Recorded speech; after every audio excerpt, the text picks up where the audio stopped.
Hi, my name's Rachel, and welcome back to Laser and Learn. Today, we're going to do something a little bit different. We're going to talk about a really important topic, mental health and makers.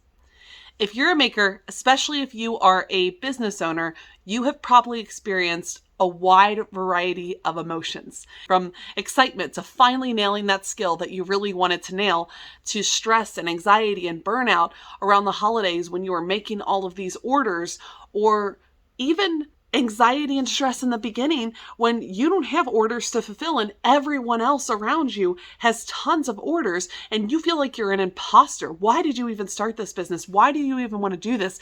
Because everyone else is getting orders and somehow you are the one that's not able to master this. Well, if you're a maker and you are having some of these different experiences with burnout, stress, depression, anxiety, and other things like that, there are a few things that you can do to really help yourself get in a better mental headspace and reignite your passion for your craft. One note before we get started, while I do have my psychology bachelor's and master's degree and I teach psychology myself, I am by no means a mental health expert. I do not have professional training in counseling and I cannot do any kind of diagnosis. So I just wanted to say that up front.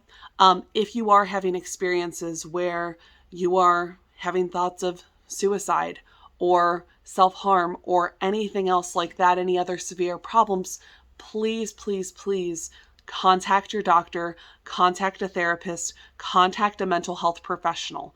They can help you so much. Now that we talked a little bit about that, let me talk to you guys about the 5 tips that I have for helping makers get back into a better mental headspace, reduce burnout, and reduce stress.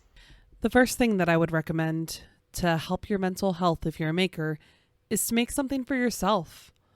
We as makers make so many things for our customers, for our craft show clients, for our family, for our friends, for gifts, for all of these different reasons. And so often, if we make signs, our walls are bare, or we don't have a tumbler for ourselves or a water bottle for ourselves. There are so many things that you can make for yourself, whether it be engraving someone's handwriting, making a tumbler that's your favorite color, or just anything that inspires you. If you make something for yourself, a lot of times this will re-energize you. It could even give you other ideas for other things that you could make in the future for some of your other customers. You might post this online and it could be your new bestseller, but just making something with no other intention except for making you happy personally can help bring back your focus and your love for whatever your craft is. The next recommendation I have for helping out your mental health as a maker is to clean your workspace. We all know that when we walk into a completely messy workspace and we have to brush things off of our desk in order to be able to work, or brush things off of our machines in order to be able to do anything, it is so frustrating and so hard to get motivated. Cleaning your workspace, just dedicating a day or two, even if it's not perfect, getting it better can definitely help with your mental health. I know that when my workspace is clean, I feel like I'm starting with a clean slate. It's so much easier to get things done for me if I have a clean workspace to actually work with. And I'm much more likely to actually dive in and stay focused if I actually have room to move and focus and put my things. The third thing that I would recommend if you are struggling with mental health and you're a maker is to schedule. Me personally, I am such a scheduler. I like to plan things out, and if I don't have my schedule, it really does affect my mental health. Scheduling can help you in many ways, even if it's not something that you're used to. We all have a tendency, especially as makers, to really lose track of time, and especially if you're working on orders or other types of things, you can basically lose track of your priorities. You might not be spending enough time with your family. You might not be able to make things that you actually enjoy. And so being able to schedule out, and a lot of times this is called calendar or time blocking, can really help you refocus with your mental health just from personal experience. The next thing that can help you as a maker with your mental health is to take a break.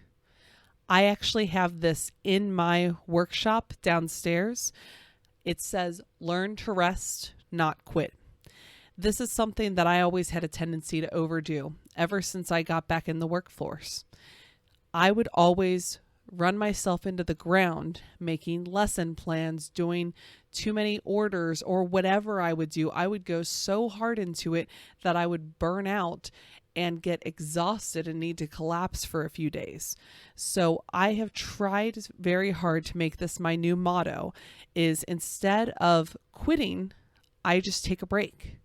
And give yourself those breaks. Intentionally schedule those breaks, whether that be every week, every day, every month, however many breaks you personally feel like you need. Recognize that, realize that is not a weakness, and realize that that will help you and your craft thrive because you won't burn out, and it will help you in the future with coming up with new creative ideas as well as many other things that could help. My last recommendation for makers and their mental health is to take something off your plate. When I first started making, I wanted to be on every platform. I started my own website, my Etsy account, and Amazon Handmade within 2 days. It was overwhelming. I didn't know where to start. I didn't know what to do. And so what I realized was I can't do it all. I need to get good at one platform and then move on. You can't necessarily start your Facebook, your TikTok, your Instagram, your everything right at once. Do one thing at a time. The other thing is, if you already have a growing business, hire someone. Even if you already have an employee, hire someone else.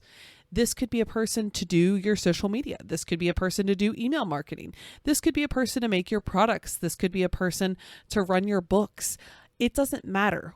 Pick something personally as a maker that you do not like and have that person take that task over.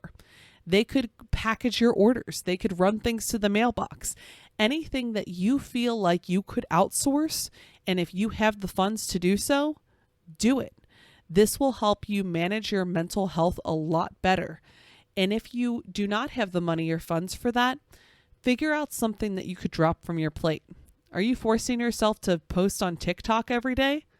Well, stop. Are you forcing yourself to post on Facebook every day? Well, schedule your posts ahead of time.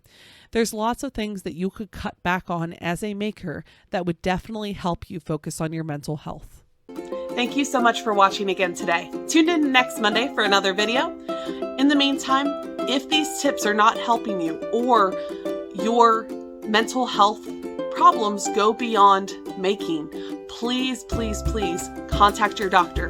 Contact a therapist and set up an appointment, and or talk to your family about this. There is no shame in getting help for your mental health. Stay healthy, stay happy, and let's keep learning together. See you next Monday.